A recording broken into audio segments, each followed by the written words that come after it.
Hello and welcome to the Tabletop Tactics podcast, the show where each week we discuss a different tale, topic or tangent and hear from you, our amazing community. I am James Jordan, aka The Bard, and today I am joined by Mr. Lawrence Baker, the Spider himself. Hello. And my esteemed colleague, Chaos Lord Brett. Oh, it's all bread. It's all bread and Brad. Bread and Brad. I'm terribly, I can't remember whoever coined that. I have a sort. I mean, thank you in a way, but also no thank you. It's literally ongoing. People on YouTube. It's become a thing. It's hilarious. Well, by people are obviously on-demand bosses, which then have It's a fun in joke for everyone. I love it. I've noticed on our back end that some people are using or creating Bread and Brad avatars for their user handles. Yeah. Isn't that great? Yeah, That's little amazing. pictures of I think that's great. Us on bread. Yeah, there's one of Eddie Izzard talking about bread, I think. Yeah. I could imagine. If you were to be a bread, what bread would you be?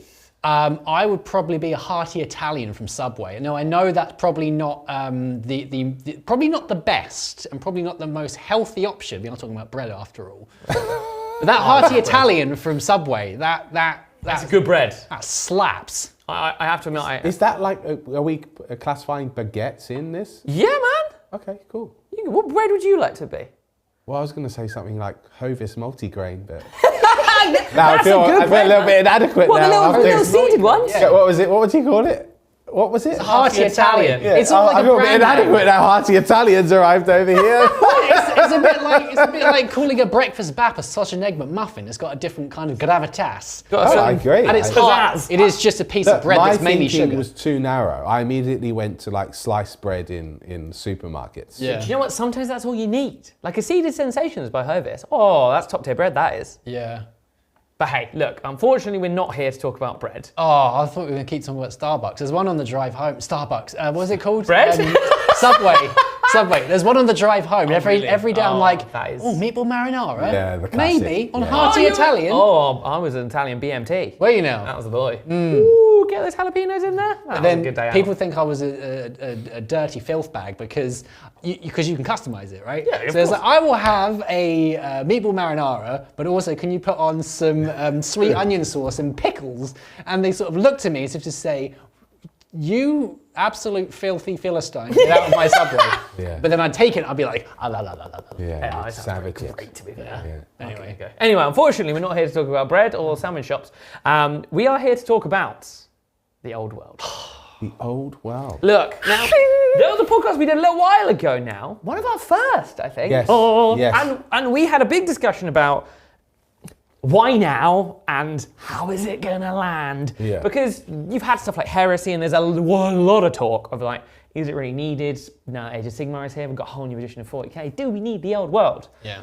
My answer, I think, is yes. And I think, as we discussed in that episode, it's really funny now to see it in reality of quite how successful it's been. I think it's probably, I know we were all quite keen on it anyway, and I definitely know like we had some mixed thoughts on it as a wider team, but I do think it's probably surpassed quite a few people's expectations, and I dare say maybe even Games Workshop's expectations themselves. Yeah, I'd agree with that. I mean, it landed pretty hard. It landed Didn't it like just? a stone cold stunner. Yeah. Like a cavalry charge! But not like Sold out. Yeah, not in like minutes. Seconds was it? yeah. Or maybe it was a minute. Oh, well, I know that the queues were Outrageous. ridiculous. You know, it's a website queues and everything. I think that shows a tremendous pool of interest, Yeah. doesn't it? To Huge make amount the of interest. website. Because, actually, you know what? It's quite interesting because I sort of answered my own question there. Okay. Do you want to hear what my question was? Yes, please. Okay, It's like so- Hitchhiker's Guide. Isn't it just? It's 42 apparently. Yeah, exactly. So here's the thing. I was sort of curious. I know Old World is very successful. There's no doubt in my mind. You could tell beforehand, like when we had this discussion before, it's like, yeah, there's going to be hype. Yes, there's a lot of interest in it. Because you could just see on the Games Workshop social pages, like, Yeah. I know that's not indicative of like the whole community, but when you get good a litmus lot more test. engagement and likes on like Old World posts on the lead up to it, then it was even rivaling some 40k posts. You know that there's a lot of interest there. Whereas when you compared it with like Heresy and Sigmar posts and like Necromunda and so forth, they get a lot less interaction. They still get a lot of love, don't get me wrong. It's the Games Workshop social pages, but there was clearly a lot of love for Old World. So that was the first indication that it would probably be definitely out the gate popular. Right. But then I had this sort of thing like, right, they've sold out. Okay, they sold out in minutes, seconds, whatever it was. But how many copies did they have? Because that's what no one knows, except Games Workshop. Did they think that it was just not going to sell very much? And so they were like, here's 1,000 units, probably minimum orders from GW are at least 2,000, I'd imagine. I think so, yeah. Maybe probably even more than that, probably around 5,000. But I can't be sure. This is me guessing. This is just me guessing. But what can't be denied is that their website broke and was forced to go into queue mode. Now I'm assuming that their website can take at least 2,000 transactions at once. Yeah. Should be way more than that. So I'm assuming that their servers only kick into the queue mode when they're getting, you know, I'm imagining at least 10,000 people worth of traffic. It's got to be so that, I mean, that doesn't indicate to me how many units were sold, but it indicates to me the volume of people that must have been going to the web store at the time, which would indicate that thousands of people probably were disappointed by not being able to get their toys. It's an interesting one because there's been some website-based issues with Games Workshop recently. Has there? Namely the Siege of Terror The End of the Death Volume 3. Yes. There was this whole scandal about the bots. Yes. Now, that also broke the website. Yes. However, I've not seen much on the internet, social media, etc., about people complaining about bots and resellers reselling copies of Old World on eBay for extortionate sums. Yeah. So that tells me that even the reselling crew weren't expecting it to be as popular as it was. Yes. So you are starting to see it now, by the way. Yes, now you are. There's like Bretonnian Knights and everything going for a premium. Well, they were before, but now they've gone even higher up because you just can't get them. It's very, very interesting because obviously everything's sold out very quickly, but also on my own social media offerings that Instagram likes to give me, I'm seeing an awful lot of people getting very excited about painting old world stuff. I'm seeing more old world than 40k at the they're digging out old armies. Yeah. That's cool. Yeah, it's really exciting. But also getting very creative again with it. Because you've got your rank and file stuff. I'm seeing people where they're making, I made this thing that fits three squares rather than one. It looks really cool. Yeah. I've got this one big guy with a big axe who's like the brute of this squad. We'll call it 4 dudes. We'll call him One-Eyed Willie, and he's got a massive axe, and he's notoriously always drunk. You know, people are forging narratives already before they're even playing their games. It's really exciting. It's brilliant. I think 2 points to your excellent point. The first is, I think, what really hit me with the volume of sales was not only did all the box stuff sell out, if you nipped over, because I was like, well, everyone's trying to buy their Bretonians, maybe I'll try and buy some Empire of Man bits. Cities of Sigmar on the Sigmar page. Let me see if I can get an Empire Griffin. Nope. Anything that's remotely either was or even looks like it could be on a square base, gone. Everything. The Dark Elves. All gone. All gone. I don't know if they're back in stock now as of filming this or when you guys watch this, but as of yesterday, they were all sold out and have been since the Old World launch, which at this point has been weeks away. And the biggest thing which just makes me laugh, like how ridiculous the decision was to make these armies legacy. Don't stop. Is that despite GW, the holy emperor of all the hobby, saying, no, you can't do this, it's a legacy army, it will never be allowed in our tournaments. The community has obviously gone, you know what, I don't care what you say. Shut up, because they bought those Dark Elves. But then this is the biggest funny thing. If you go to the images, and I'm sure it'll be the same now on the website, you go check it, guys. If you go to the images on the Warhammer shop, the entire Dark Elf range, bar one unit, is on square bases. Their own photography is on the square bases. Hilarious. And the really annoying thing is that there's an uneven amount of good guys and bad guys. Yeah. So you've got one more good guy army than you have bad guy armies. Yeah. Even though the Dark Elves are perfect because they're all on square bases. They're ready to go. And the Skaven would be perfect. You could still set it 300 years before and say, well, yes, the Skaven aren't out in mass, and yes, they're in disarray. That doesn't mean that a small warband wouldn't emerge from, you know, the sewers or whatever. This one's been living, you know. There's so much narrative. Same with the vampire counts. They're still around. There's still vampires and necromancers that could summon. Doesn't mean that there's like, they're threatening the whole world. The Dark Elves were always there and were raiders. They'd be raiding the Imperial coast all the time. It's like, made it just up doesn't fantasy world anyway. Exactly. It just doesn't make any sense. I think what's amazing about it, and I think that point there about the legacy armies, and you were saying about people kind of making their own little conversions already before these games are happening, is I think what it's tapped into, and I think why it's been such a success, is it really is like the game of yesteryear. Yeah. To the point of there was an FAQ about like, well, can I take a wizard's hat on like a plate armored model? And they were sort of responded not like a no or yes, it's like, well, yeah, if you can model the hat on his helmet. Yeah, this was in an FAQ. Yeah. FAQ. We would recommend that you would put a hat on the helm. Yeah. Because it's fun. And that's the thing is I think there's a real community thing of like, it went away and it's come back, and it's, as someone who never used to play fantasy, there's a real element to it of that, and I think this is why it's so inviting to paint, because it's quite simple at its core. The models Games Workshop create now are incredible. There's no doubt about that.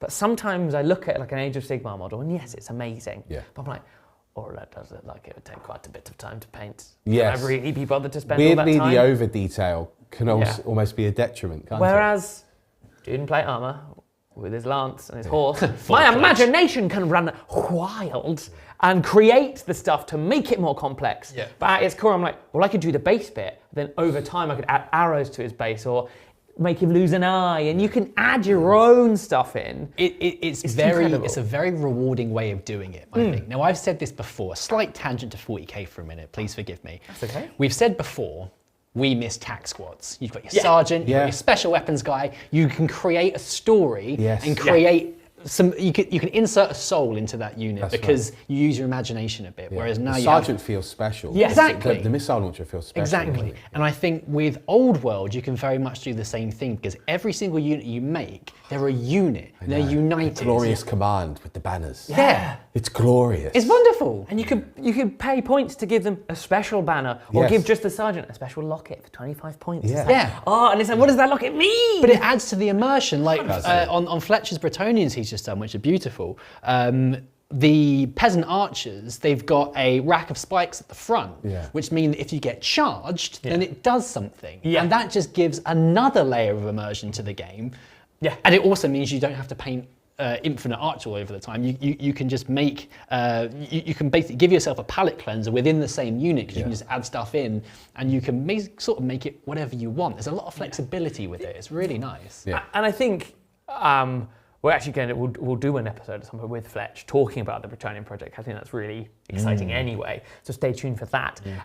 But it's quite interesting about how even the newer models that have come out alongside the old world stuff, there's a certain magic to the original stuff that I think has got people really excited. And I couldn't quite put my finger on it before seeing it all, but now it's out in the wild. I've got this weird bug of, I really want to paint some knights, or I think Ed said this as well, just paint some skeletons, because it's not that daunting. It's like, I could do that. Yeah. And you had a theory about that, didn't you? I did. Well, I've had many theories. Which one are you asking? We were talking the other day. You said that because they used to be made by hand. Yes. Oh, okay. This is a controversial theory. Energy to them. Yeah. This is a controversial theory. I like it. I'm going to tell you the theory because you've brought it up. Yeah. But I've got this theory that the Games Workshop miniatures are undeniably, technically, the best they've ever been. They're brilliant. There's no argument there. I'm not saying that the older miniatures are better. That's not what I'm saying. So let's just say, I want you to understand. I want it on the record. That's not what I'm saying. But what I am saying is that all of the new miniature range is done digitally. Okay, so it's all done in a ZBrush program, so it's like a CAD-based program, which helps you create a 3D model, and then they'll probably 3D print it, make a master mold, etc., etc. That's the sort of process in a nutshell. I'm sure there's extra steps. During the design process of being digital, there is a certain artisan craftsmanship that you lose. It's almost like in art, sometimes the imperfection is what makes it perfect. And I know that doesn't make any sense, but the reality is, it's the same with like people that draw digitally versus people that draw pen and ink. Now, I actually think both of those crafts are completely legitimate. And so is design on CAD-based programs. So it's like Pixar animation, all of that. Yeah. It's all legitimate. But when you're talking about a physical piece, someone that sculpts it by hand has a very different journey to the person that crafts it digitally. And there is, because of the human body and, control and all that sort of jazz, there are certain limitations that have to be made when you're sculpting by hand, which when you're doing something digitally, there are no limitations other than, can we cast it properly? Yes. And which is why now you're getting these ridiculous sprues with all of these little bits, which, like a buckle on the Bretonian. You're just getting these really odd sort of kits to put together, and they're becoming weirdly more complicated. But guess what the result is? It's the same pose model. Yeah. And you've actually weirdly lost, because of the limitations of old school sculpting, you've weirdly lost a lot of the customization ability. Yeah. You can absolutely customize it, but you need to be that much more advanced now. And you're really stuck in a lot of the poses. You see a lot of the Space Marine poses, Whereas back in the old school days, you had a torso and you had the arms on separate, and the torso is separate to the leg and the head's always separate, etc. It's not like half a head on the torso. So you had, weirdly, this interchangeable customization, which is part of also the charm. So I feel like what you're getting with the old world models is not only that excitement as a hobbyist, not only the excitement in terms of painting as well, because as you say, because they're simpler, they're weirdly... especially for your average painter, quite accessible. Actual pleasure to paint, and they're very accessible. That, I think it's brought out all of that. Yeah. And then all of a sudden you've got the gaming side, where now the granularities come back, but also the personalization and flavor of being able to, in a granular way, upgrade your characters, but even like unit champions, the magic banners, all of this sort of jazz. There's a lot of depth in there. Now, that's not saying it's remotely balanced, but my goodness, it's a lot of fun. Yeah. This is the thing. It's a lot of fun. I think with all of those things you've just explained, like going back to the models for a second, when you realise that someone's made that by hand, it has a whole different meaning to it. It does. So I'll give you an example. One of my favourite films ever is Akira. Yeah, it's very brilliant. good. Superb. I've told Fletcher to watch it several times. He's not. Now, Akira is an incredible film. Yes. Beautiful film, very complex, blah, blah, blah, blah, blah. When I found out that it was done by hand, all the animation, that then completely changed the film for me forever. Yeah. Because it has a whole different meaning to it. Because I'm then thinking, this was literally drawn by people using pens and ink. Yeah. And it just, it just adds all these extra layers to it that I'm then processing. And it gives me a whole new appreciation for it. Yeah. It's incredible. And then when you have the same sort of example with a Warhammer model, and you look at it and you realize that someone sculpted that by hand, it's sort of like a transference of energy from one person to another. Yeah. It's got a soul to it somehow. Well, it's that weird thing of like, I'm a massive vinyl nerd. Yeah. But principally there's that thing of, there's a reason why stuff in like the 70s and 80s, pre lots of digital mixing and mastering, sounds so special. Because in a weird way, you almost feel like if you listen really, really hard, if you really, really listen, you will be able to hear the sweat from the drummer fall onto the cymbals. Because that is happening in that recording. Right. Yeah. But as if you just suddenly bomb. Okay, that's your kick. There's your, and then you mix it all together on a computer. You don't have that heat here's my radiating. Compression. Here's my noise gate. Here's that. So if the sound is perfectly clean, it's like having like it's too perfect. Yeah. John Bonham smashing that drum kit for those Led Zeppelin records. There's something about that. I think that is that energy transference you feel, and then you get a little pocket of that when you get your Warhammer model and all that. There's something about it that feels very magical. No, I mean, look, that's my theory. I mean, obviously, coming from an artist, I am an artist ultimately, trained as an actor. Like, my theory, I've always had this thing about any art, good art just communicates. Yeah. You know, that's all it's supposed to do. If it evokes any emotion in you, it has therefore succeeded. But there's something about it which is, you know, intangible, isn't there? You can't quite say why you feel that way, but I do feel that way, and I think a lot of people do feel that way, even if it's subconscious. But I will give a shout out now to, you know, I know he's a fan of the channel, and we're fans of him, big fans. Old Darren Latham. Oh, big up Darren Latham. Yeah. Hello, mate. If you are watching this, hello. So Darren's just a really amazing guy anyway. Really he's one of the lead designers at Games Workshop, for those of you that don't know. And he was originally an heavy metal painter, has been originally retail, as I recall, but he was an heavy metal painter, and then he eventually went into the design team.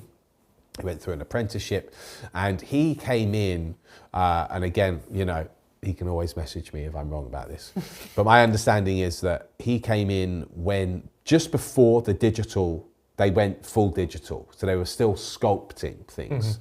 And he posted on Instagram the other day, a sculpted warrior priest. Yes. Okay. And it was awesome. Yeah. Now, he said that he's publicly posted on Instagram that Bellacore was one of the things. They always have to say part of the team. Whether how much of it was solely him, I don't know. But I know he's done lots of amazing and been heavily involved with lots of amazing digital sculpts at GW over the years, and will continue to be for many more years to come. But there's something about that warrior priest that just slaps. I think it's just, and it's artisan. Like he's sculpted that green stuff. Yeah. It's all that. The armor was awesome. The pose was awesome. You know, like it. Yeah, I think speaks for itself. And it is really, when you mentioned Bellacore, it's a really good point of like, Bellacore is fantastic. Oh, it's lush. It's a beautiful model. And the irony is, and I think what we're almost saying here is like, you'd think looking at the old Bretonnian knights that are like sword up, that they would look kind of derpy or not feel as special. But it's something about having them in your hand when you get to that.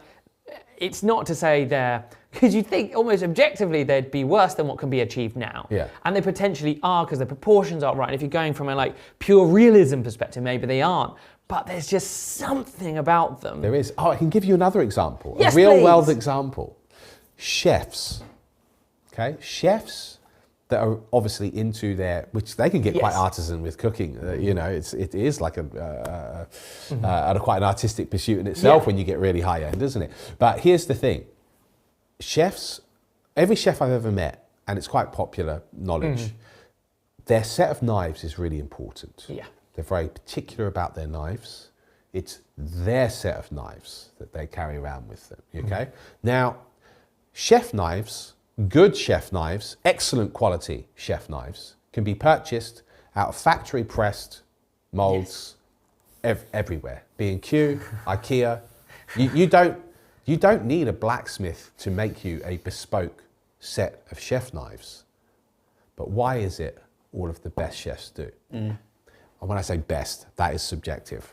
Why a lot of the top chefs, famous chefs, have blacksmiths, knife makers, which make specific handcrafted sets, individual, unique to that person. Why do they not just take the obviously better, completely perfect mold, knife hot off a press somewhere? Why do they not do that? Because there's just something about it. You want that. You do want that. That personalization, that transference of, I don't know, human energy, whatever it is. And do you know what, this potentially a leap, but I almost feel like that also then, there's the soul of Old World and how it all fits together, being that kind of the older models, that older spirit, I feel like really translates to the game itself. Because I feel in the modern 40k and Sigmar, this kind of very, And the irony is obviously, like, digital rule set's one thing, it's just a way of digesting a rule set in your preferred medium. But I think there's something about the way we have such a everything now mentality, and it has to be like, everything needs to be streamlined, everything needs to be fast, and everything needs to be more, every unit needs to be efficient, and if it's not pulling its weight, then it's not worth its points value, and all this kind of thing that's kind of creeping in with 40k to an extent. Yeah. I think there's something about Old World that's written to be like, we have spent time writing a rule that might come up once in a blue moon, because it's like, oh, you're a stubborn unit and you've come up against this other thing, and there's all these rules that very rarely come into play, but that are written around it. My favourite being the pigeon bomb table. For the engineers in the Empire, they can throw a pigeon bomb. There's a whole table about what happens. It's not just like you can roll a dice, on a 1 nothing happens, on a 2 to a 5 it's D3 mortal wins, D3 mortal wins. It's like, on a 1 the pigeon falls from the sky, crashing into the... It's narratively descriptive. Yeah. And that's brilliant. It's like, they must have spent ages like writing these rules out for something that I might not ever take that unit. Yeah. But there's an entire page of rules dedicated to just when you throw that pigeon and what might happen. And that same kind, there's something about that makes it feel special when you play it. Completely because nothing about that feels like text or like... No. Well, it's the difference between when Games Workshop first launched, even like Rogue Trader and first edition Warhammer Fantasy Battles were role-playing games. Yeah. With the ability to, they had like game masters. Yeah. You have 2 players and a game master, which is cool. Very cool. The heart of the game was always a role-playing game to begin with, which allowed you to scale up to mass battles. That was the thing. Yeah. And then obviously people wanted to play with more and more toys, and then they took a lot of influence from historical war games, and it has become like the most popular war game in the world. But what I find interesting is that the more that they've pushed the competitive style rule sets over time, which obviously the Old World is like it's much closer to their roots than what Age of Sigmar and Warhammer 40,000 is that the pieces themselves have become more, even though the beautiful new miniatures and sculpts and everything that Games Workshop produces, they've weirdly lost, they've become more tokens, game pieces, rather than characters on the battlefield. Sergeant, Squad Atreus, all of this sort of stuff is it's not gone because it's how you choose to play with your friends, but it's presented without that. It's lost that, and the rules aren't supporting that because the rules are, as you say, D3 mortal wounds. Yeah, it's all streamlined and tight, and Yeah, and I think we discussed this in the Dark Angels faction focus of that. In having this streamlined thing, it's great because it is easy. Well, also, this is another sort of point. It is easier to learn, one could argue, because I'll circle back to that. Yes. But it means that you kind of lose a bit of that magic in that, well, your Deathwing Knights are just sort of, they don't feel like they're the pinnacle of your book. Right. Because you're sharing space with all these other units that are also accessible and all have different rules and need to be balanced within the internal.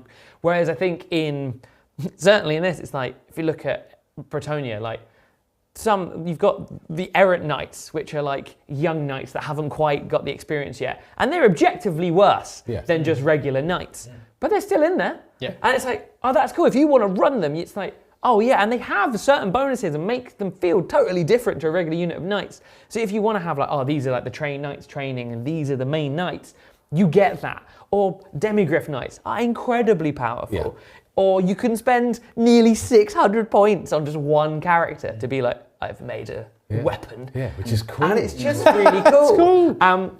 And then circling back to that point about it being more streamlined is I think it can be daunting because Old World is a big book. Yeah. But actually, it's maybe because, especially for me learning it, I've never played fantasy before, whereas I play 40k a lot. Yeah. So when the new edition comes out, I'm like, I already know how to hit and to wound. That's already sort of baked in there. Yeah. Whereas learning a whole new game system feels more complicated, but actually they're both really complicated. Yeah, they are.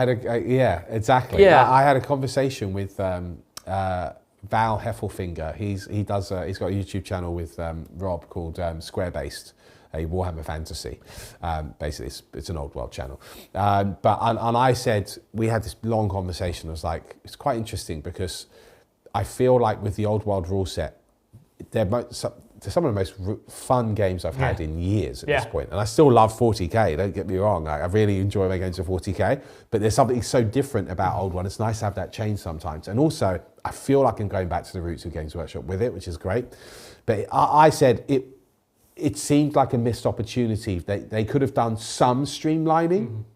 I wouldn't want much, but some. Like I feel they could have tightened up the movement phase, made that less complicated, and then I said so that it was more accessible for the new player. And he hit me back, and this is what I'm saying. You know, it's always be open to someone else's opinions and ideas. You're not always right. You've got to see what's from another point of view. He was like, well, he says it's interesting. He goes, if you're a new hobbyist. And we're seeing this now because there's lots of young people which are commenting saying, oh, I'm going to start Old World, you know, and they've never played, never played Old World before. And it is much more complicated than 40k and Sigmar. But he's like, if you're a brand new player to the wargaming field, all of the games are really complicated. He says you've got to invest hundreds of pounds or dollars, or wherever you live, into getting an army, into painting it up. And even if you don't paint it up, you still got to build it all. They don't come built in the box. And then you've got to learn a rule set and you've got to find an opponent. He says, by the time you've spent all of that money and built stuff up, whether you're reading a 200-page rule book or, you know, a five-page rule book from 40k, which then has 20 pages of FAQ and erratas anyway. And the concept, whilst it's easy for us to know, to hit to wound, like it's not easy. It's not like a board game where you pick it up, you read the little pamphlet, 2-minute rule set and you can play it. You've got to learn it. So is it that less accessible than 40k? Probably not. And then when you look at the price of the armies, well, actually, it turns out the average cost of an Old World army with those army boxes is cheaper than a 40k army. That way. Even that big Britannia box with all the knights and stuff and the main battle box, it pretty much is most of an army. It's 1,200 points. Yeah, it's 1,200 points. If you tore it up, it's 1,500 points. I mean, with that magic items, which you do anyway. Yeah, it's still an expensive hobby to get into. Of course it is. When you compare it to another expensive hobby like 40k, it is interestingly a bit cheaper. Which I really, I think there's just something about it that is just, it's like fun first, and we'll figure out the rules later. Yes, yes, it is not. It is a narrative game first. Which I think we can all agree 40k has sort of moved to a direction where that isn't what it is. With the balanced data slates and the changes to rules and things like that, that's all dictated by play testers that play solely competitively. And it definitely has changed the way the game feels, in my opinion. So it's far more restrictive, and you find yourself having to play in a certain way. And sometimes it feels to me like you're having to force yourself to add in the immersion and add in the story and the narrative. Whereas with Old World, it's just there. All the way through the rules, all the way through the descriptions, all the way through the mechanics work. The way that magic is very powerful, but also very dangerous. A caster can explode. And that's really fun. It's also feels, I suppose, slightly more realistic because everyone is very capable of dying. So everything's got a wound for the most part. So if you do manage to loose your arrow and get a knight, it's gone through his helmet and into his brain. Then he's dead now. And the horse has lost his friend. And then goes into the forest to die of loneliness. Well, that's the narrative you can write, isn't it? And I think it's come at the right time almost, because I do feel like it shocked everyone, and maybe it's sort of been on the horizon. People know it's been coming for a while, and I think when it has landed and people have seen it and watched battle reports or played some games, they're like, oh yeah, this is kind of fun. This is actually, they're kind of remembering maybe what it is all about at its core. And you can absolutely make a super tooled up, hyper competitive list if you want to and run that in a tournament. You absolutely can. And there will be people that do and that. There are already events happening. Exactly, there is 100% a metagame to it. But I think if you're just a casual player, that forced trickle-down economy isn't there, because it's like, well, you can make it competitive if you want to, but at its core, it's for the casual player.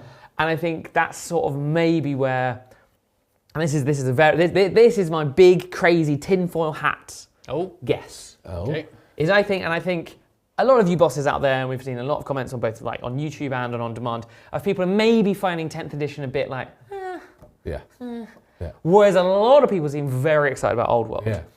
Now, my tinfoil hat theory is potentially, maybe not next edition, but I just think maybe in a few editions' time, there might be almost a return to that with 40k. It will actually become a bit more, they've already done like special rules as we have now, but they are very condensed. Yeah. It might be like, you know what, Shock Assault and Bolt of Discipline, all these things actually come back into the game to kind of allow you to be, and they could still be streamlined, you could still make it a very accessible rule set. It can be digital, it can be all these things. It can be very modern, but it can still have this old school soul, if you know what I mean. It will have that way of playing that is very, it's making you even accidentally have fun with the narrative of it because it's just so ingrained in the models and all the units, and that return would sort of make the casual play just a bit more just fun. It's easy to pick up and play and have a good time,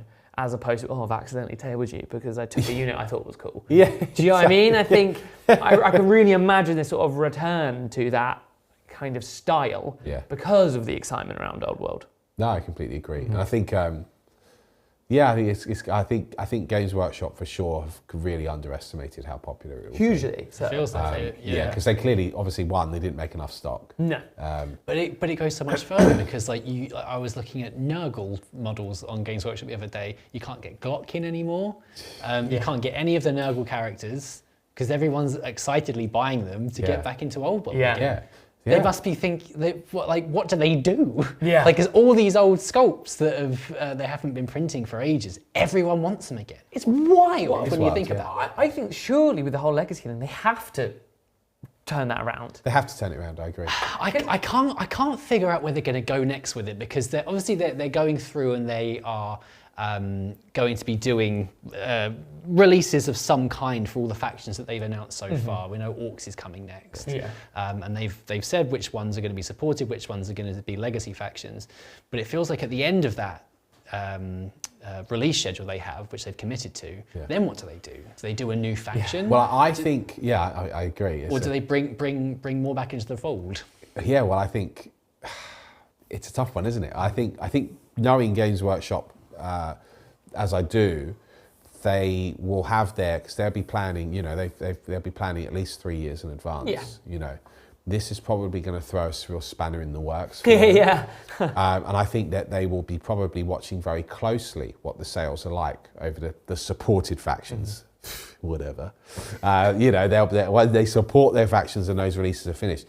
If they set out with every release and they find themselves in a position where they're struggling to keep things in stock, and in the eBay, old hammer market for all of the legacy factions and their existing Age of Sigmar armies, which, the Dark Elf range is entirely Old World models anyway, and as is half of the Warriors of Chaos range, so it's beyond a joke, to be honest. They're not even made for Sigmar; they were made back in the end times.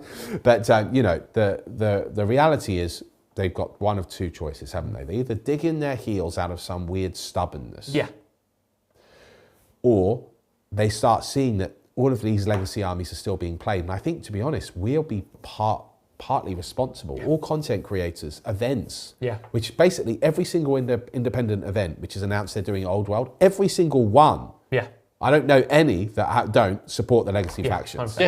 So Games Workshop are alienating themselves. It's weird. Weirdly by doing that. And so they'll be forced to either go, do we like money? Because if we like money, we should release the legacy factions because we got all of the old molds. But that's the thing. And half the miniatures already exist in Sigmar, which are Old World models anyway. There's no design cost. They've already done it. They just need to repackage it and throw in some square bases. And here's the thing. They don't even, because half the Bretonnian range anyway is only online order, they don't even need to make branded boxes for it, because all of those boxes get sent to you as a white box with a sticker on it saying the product code. That's it. They don't even need to do anything. They don't need retail space in their stores. No. Like the logistics is more straightforward. No.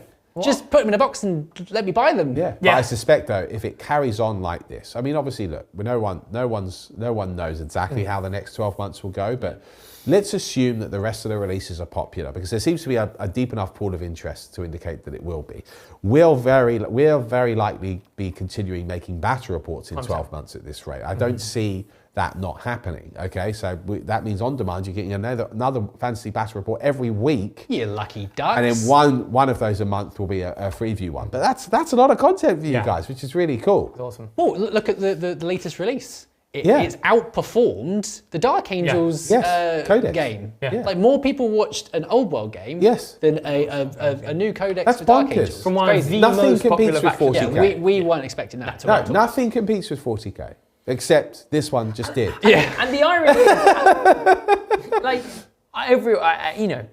classically, and this is actually a funny thing, like you say, nothing competes with 40K, and we've thought for a very long time that obviously, like, Games Workshop's main bread and butter is Warhammer 40,000. Of course. It's their main flagship And I'm sure thing. it always will be. But the irony have just suddenly dawned on me. If you think about it, there's 3 Total Wars based in fantasy. Yeah. There's 2 Vermintides, all of which are very highly rated and very, like, well accepted by the video game community. Yes, hugely popular. It's a very strong IP. Yeah. And the irony is that maybe actually they've taken for granted the fact that fantasy can be as strong as 40K. If it gets the right support, it could be on a level. It won't be like, oh, well, 40K is massively popular and like Sigmar is almost second best in terms of popularity. Not in terms of game, I know lots of people love it, but in terms of sales, they might find they're like, oh yeah, I remember not that long ago when we had 2 very popular games. Yeah. And actually the strength of the IP is there because it just seems to attract people's attention. Yeah. Because it just has that something about it. And I do think the Cities of Sigmar range in Sigmar, if they had come out first, might have helped that transition. Yes. Because I would certainly have been more into Age of Sigmar if instead of Stormcast Eternals, those Cities of Sigmar models, all those knights with all the cool helmets, had been... Well, they feel closer to the old world, don't they? They do, and I think to go to my earlier point, there is still that complication with the models that makes them less, maybe, a bit more daunting than, you know... But they are stunning. I mean, I would argue incredible models. Cities of Sigmar's probably the greatest release I've seen Games Workshop do in recent memory. Yeah, it's incredible. I mean, they're stunning. Yeah, and I know they're all done digitally, and I know I'm sort of... I sounded like a hypocrite with my theory, but the Cities of Sigmar range doesn't take away my love for the old range. That's the thing. Like the old range for me is just as valid. Now, sure, there are some old models which are so derpy because the hand sculpt was just not good. But you know, you have people like Juan Diaz, who's like there are people that still crave the old demonettes, the ones that he sculpted the Wood Elf Lord with greatsword. I mean, what you can achieve by hand sculpting is insane. He did it by hand. What a legend. I said this to you guys the other day. I would love it, and I think it would be an interesting move and potentially quite a out there sort of thing if they were to do, I don't know, not many of them, but a model here and there which is sculpted by hand. And they call it something like an artisan model. How cool is that? Yeah, because there's something to it. Like when the photo you showed us the other day of Darren's warrior priest. There's just so much soul in it, and I think if occasionally they just did like an artisan style model which someone had done by hand, and they sort of, I don't know, you can do a whole marketing thing. You can go through the design process and how it got made and stuff. It would just be quite interesting, wouldn't it? Yeah, 100%. I also think maybe, and I think from Games Workshop's perspective, they might have thought that, is it going to do that well? We haven't got loads of new stuff to sell everyone, and I think they're quite surprised that like people don't necessarily want the brand new sculpts from Bretonias. They want all the old stuff, all the stuff that's like, are you going to bring back that, like, all the reliquary and all those kind of weirder models? And I think it has its, and that's why maybe they were like, we haven't really got the design resource to redo Blood Knights again for fantasy or redo the Skaven with all new models. But actually now they're looking at, well, actually we can just re-release what you the did. old kits. Because everyone seems perfectly happy with it. People seem to want, actually, more so than new sculpts. It's amazing what you can do with some modern painting techniques as well. Well, look at what Fletcher's done. If you can make do with what you've got and you can put the new style techniques. So there's so many amazing tutorials out there now, all over the place, different ways to paint, airbrushes, brushes, whatever. You can make them look modern with the right kind of paint. And because they have that simplicity, something like your slap chop, actually on skeletons, the traditional ones, will actually make them look great. Because they will just absorb that contrast really well. And I think there's a real I just think everyone's really excited about it. Yeah. And I think that's great. And it just means, because I know some people are like, oh, I don't like it, blah, blah, blah. But ultimately, it just means you get a third way, a third system. Third game to play and if you want to. Yeah. For me, it might be that thing that kind of reminds everyone of you can have a game and it can be a game and it can be played competitively, but also it having a narrative book to start with doesn't mean you can't just play a game with it. You don't have to read all that. You can have a very accessible game. It just has a little bit of soul. Yeah. It's good to have the choice as well. Yeah. Bit of choice. Bit of choice. Yeah. Bit of choice. Very Well, exciting. anyway, we must don our plate mail and Full plate. and mount our steeds to ride off into more old world. A barded steed. I need my armor saves. I will be barded, and I on will now. take a shield and full plate, please. Okay. For I am a knight of the inner circle. Sword or a lance? Well, you go for your lance first, then once you embed it in your enemy, sing, and you draw your sword. That's what I'm talking about. Yeah. You can't be stabbing people with a lance while In you're the already on the times horse. when cavalry were cavalry and games were games. Well, we hope you're all super excited for the old world. We know we really are. We've got some really cool ideas for old world narratives, like campaigns and stuff like that. We've got a lot of ideas brewing. So as always, please do stay tuned for that. Until next time, however, I've been James Jordan, aka the Bard, and I've been joined by Mr. Lawrence Baker. Hello. The Spider. Goodbye. And hearty Italian bread himself, Mr. Joe Pointing. Delicious loaf. We have been Tabletop Tactics, and we'll see you on the next one. Bye-bye.